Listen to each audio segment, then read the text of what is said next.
One day through television, the entire world will stream into our living rooms with the velocity of light. When I was growing up, we had a big TV in the corner, and we had a newspaper on the coffee table, and that newspaper would change every day. And that was it. That was our media landscape.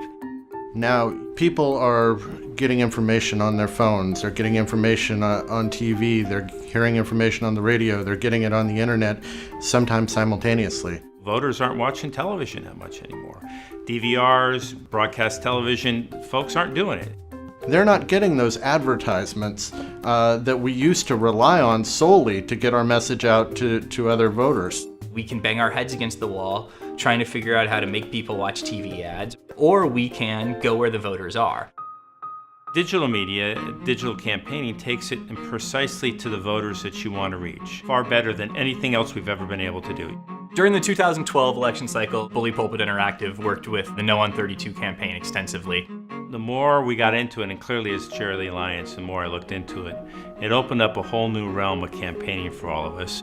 Our campaign was light years ahead of the opposition campaign in terms of technology, online advertising. We were finding the voters where they were, and we were communicating with them.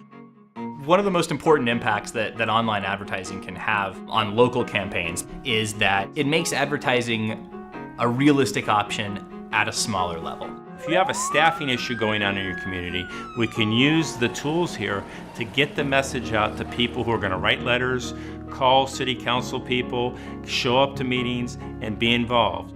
Over the last 2 years, there's been a concerted effort to try and reduce our staffing. And they've been coming after us, pretty hot and heavy, and trying to get us to go to the 3-person engine companies. When we first started putting together a digital campaign plan for Davis, there was a real vacuum for their communications. The angry bloggers were dominating everything online. So it created a really hostile environment in the city of Davis, where clearly the Davis firefighters couldn't get their message out properly.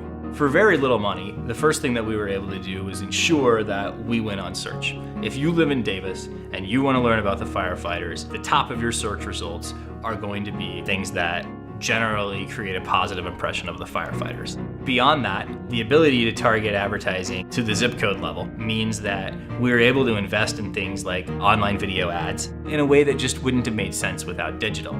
We have the ability to target specific groups of people. We think that it will have a viral effect and that our word will spread to their friends and their friends.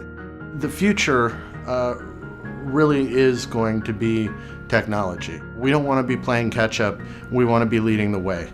Firefighters have always been known to be on the cutting edge of campaigning.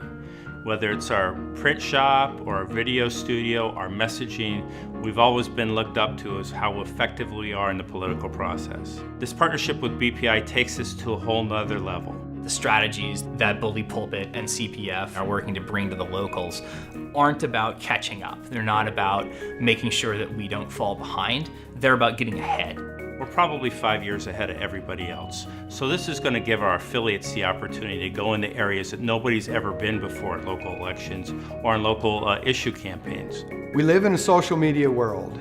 Politics is adapting. And for us to stay ahead of the game, we not only need to adapt, but we need to stay on the cutting edge.